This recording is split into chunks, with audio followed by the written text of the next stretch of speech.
활딱 26회는 나는 어마어마한 존재의 삶이라는 제목으로 말씀드리겠습니다. 지난번 저는 어마어마한 존재 2에서 한 화면에 담고자 화면 길이를 지나치게 축소했던 바 설명이 제대로 되지 않았던 것 같아 다시 한번 리뷰를 하겠습니다. 세대 중심 연도라는 것을 생각해 보았습니다. 사람의 평균 수명을 66세라고 가정해 보았습니다. 요즘 와서야 70 이상 무려 100세를 수명으로 보지만 옛날에는 단명했었다고 보면 66세는 적당하리라 봅니다. 66세 산다고 치면 그 중간인 33년을 단위로 세대가 바뀝니다. 33년은 100년을 3세대로 쪼갠 33.333년의 약식입니다. 지금 내가 33살이라고 한다면 내 생의 전생기라고 할 수 있습니다. 지금으로부터 33년 전은 아버지도 33살 즈음의 전성기였습니다. 지금 현재 아버지는 고령화되어 계시고 내가 난 아이는 인생을 시작하고 있습니다. 33년이 지나면 아들이 33세가 되면서 전성기를 맞고 나는 고령화되어 있고 아들의 아들은 인생을 시작하려 할 것입니다. 이에 따라 33년 단위로 세대의 전성기라고 할 수 있겠습니다. 따라서 인구 통계를 33년 단위 기간으로 설정하면 내 33년의 인구수가 지구상에 살아온 또는 살고 있는 인구수가 됩니다. 우선 서력 기원 이후 기준으로 세대별 중심연도 설정표를 만들었습니다. 100년당 3세대가 지나가는 것으로 했습니다. 표에서 66 또는 67은 같은 의미입니다. 실제는 66.666으로 계산되는데 연도이니까 정수를 쓴 것입니다. 간혹 33 또는 34로 혼선을 가져오는 수도 마찬가지입니다. AD 2000년 동안 100년당 3세대이니 100년씩 20번은 60세대이고 2033년 세대까지 하여 61세대가 됩니다. 물론 데시벨 높이 간격은 중간격이어야 하나 61세대를 한 표에 보여드리고자 중간 부분은 추격 처리를 했습니다. 여하튼 데스 간격은 약 33년씩입니다.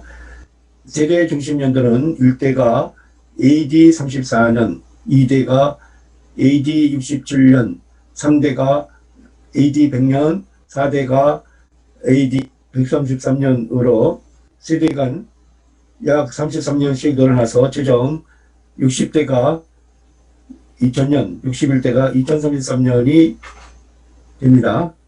세대별 인구수, 인구 증가 추이 등을 말씀드리기 위해 위키백과에서 세계 인구 데이터를 인용했습니다. 자세한 내용은 활딱 29편을 참조하시고요. 여하튼 좌측의 주요 발표 데이터를 세대별 중심 연도와 매칭시키겠습니다.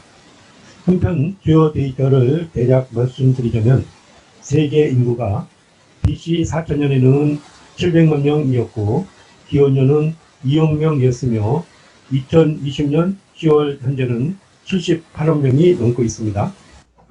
일단 BC 기간은 제외하고 AD 기간 기준으로 하여 위키백과에서 발표된 세계 인구 데이터를 세대별 중심 연도와 매치를 시키겠습니다. 세대별 중심 연도와 맞지 않는 연도는 근접 세대별 중심 연도 사이에 배치시켜서 보관법에 의해 세대별 중심 연도 인구수를 추정하는 데 사용하겠습니다. 예를 들면 서기 1500년의 인구수 5억 명을 세대별 중심 연도 AD 1500년의 인구수로 반영하고 1974년, 1987년, 1999년 인구수는 AD 1966년과 AD 2000년 사이에 넣고 세대별 중심 연도 AD 1966년과 AD 2000년의 인구수를 역산해 보겠습니다.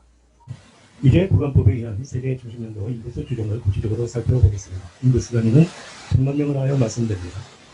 좌측 실 데이터에 비고 AD 1년 인구수는 200으로 적었고 AD 1000년의 인구수는 300으로 적었습니다. 그 사이의 중간 세대별 중심 연도 인구수는 AD 1년부터 AD 1000년까지 100년당 3세대씩 총 30세대에 걸쳐 인구수 100이 증가한 것이므로 인구수는 200에서 순차적으로 30분의 100, 즉 3.333씩 증가해 간 것으로 볼 수 있습니다. 따라서 서기 1년 200, 34년 203, 67년 200, 7, 966년 297, 1000년 300으로 추정하였습니다. AD 1000년부터 AD 1500년까지는 15세대간에 걸쳐 인구수 300에서 500으로 200이 증가했으니 중간세대 중심연도 인구수는 15분의 200, 계산상 13.333인데요. 만큼씩 늘려나갔습니다.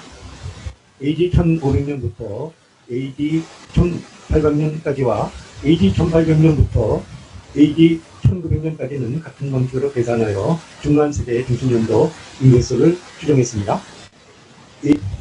AD 1933년 세대 중심연도 인구수는 실데이터 1927년의 2000에서 33년 지나 1960년의 3000으로 증가되는 과정에 1927년부터 6년 경과된 것이니 33분의 6을 1000에 곱하여 182를 산출하여 가산한 2182로 추정했습니다.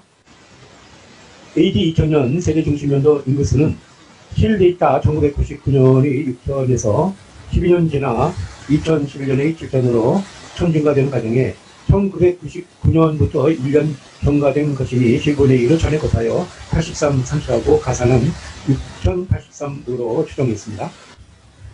끝으로 AD 2033년 세대 중심연도 인구수는 실데이터 2011년의 7000에서 9년 지나 2020년이 7815로 815 증가되는 추세이고 2033년은 다시 13년 경과되는 연수이므로 9분의 815 곱하기 13을 2020년에 더하여 8992로 추정했습니다. 이와 같이 하여 AD 세대 중심연도별 인구수를 산출한 표가 좌측입니다. 현재까지의 AD 기간 중 살았던 그리고 살고 있는 인구수는 459억 명입니다.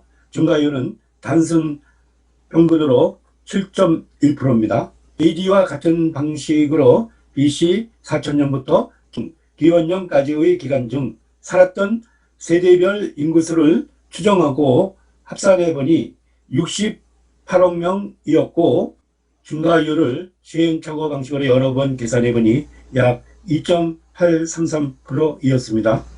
이에 따라 BC 4000년부터 현재까지 지구상에 살았던 그리고 살고 있는 사람 수는 527억 명으로 추정됩니다. 더 나아가서 BC 기간의 인구수를 소급 추정해 보았습니다.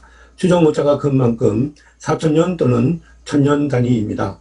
AD 1년부터 BC 4000년까지 4000년 기간 동안 2억 명에서 700만 명으로 줄어든 비율을 그 이전으로까지 연장해서 적용했습니다. 예를 들면 BC 4000년에서 다시 4000년 전인 BC 8000년은 BC 4000년의 인구수 700만 명이 다시 200분의 7로 줄어드는 것이니까 700만 명 곱하기 200분의 7 해서 24만 5천 명이 되고 같은 식으로 계산하여 BC 12000년은 8575명, BC 16000년은 300명, BC 2만년은 11명, BC 24000년은 0.385명이 되는 바 이는 있을 수 없고 또한 아무리 적은 수라도 남녀 2명은 되어야 하므로 BC 2만년과 BC 24000년 사이를 보관법 개념으로 추산한 바 BC 23000년 2명이 인류의 출발점으로 계산되고 있습니다. 의에서 인류의 출발점을 BC 23000년으로 계산되고 있다 하면서도 저 자신 절대로 믿을 수 없었습니다. 역으로 따져서 BC 23000년 2명이 1000년이 걸려 3명 늘어나 5명이 되고 또 BC 22000년 5명이 1000년에 걸려 겨우 3명이 다시 늘어나 8명이 되고 또 BC 21000년 8명이 겨우 3명이 늘어나 11명이 된다고 하였으니 아예 기준이 되는 AD 1년의 2억 명부터 문제가 있었습니다. 어떤 자료에는 AD 1년의 인구수가 2 내지 3억 명이라고도 하고 있습니다. 만약 3억 명이었다면 AD 1000년 인구수를 3억 명으로 하여 세대별로 전개한 중과치는 말도 안 되는 이야기일 테니까요. 다만 확실한 것은 지금 세대에서 세대를 소급해 갈수록 인구수가 줄어든다는 사실입니다. 그리고 아무리 줄여도 최소 2명에서 출발했다는 사실입니다. 상기 세대의 중심 연도별 인구수 중에는 매 세대마다 나의 부모의 부모가 있습니다. 그 모든 세대에서 만약 나의 부모의 부모가 안 계셨더라면 나는 존재할 수 없습니다. 나의 아버지 어머니가 있었기에 내가 있었던 것처럼 나의 아버지 어머니도 각각 아버지 어머니가 있었기에 지구상에 존재할 수 있었습니다. 나의 부모의 부모가 이어내려온 인류의 세대에서 벗어나 있었다면 나는 유령의 후예인 것입니다. 이처럼 나의 부모의 부모 세대가 대를 이어 생명을 내려주시지 않았다면 현재의 지구상의 모든 나라는 사람들은 존재할 수가 없습니다. 나의 부모의 부모는 서기 1000년 봉건 중세시대에도 계셨고 기원년 로마가 세계를 지배하던 시절에도 세계 인구의 일원으로 계셨고 BC 1000년에도 BC 2000년에도 나의 부모의 부모가 세계 인구의 일원으로 계셨고 BC 2345년 대홍수가 나서 세상의 모든 사람들이 죽고 겨우 노아 가족 8사람만이 살아났다고 한다면 내 부모의 부모는 그 일원이 되어 살아남았어야 하고 홍수 전에 살고 있었던 세계 인구가 세대를 소급하여 가면서 줄어들다가 최종 2명이 된다면 그 2명이 나의 부모의 부모인 것입니다.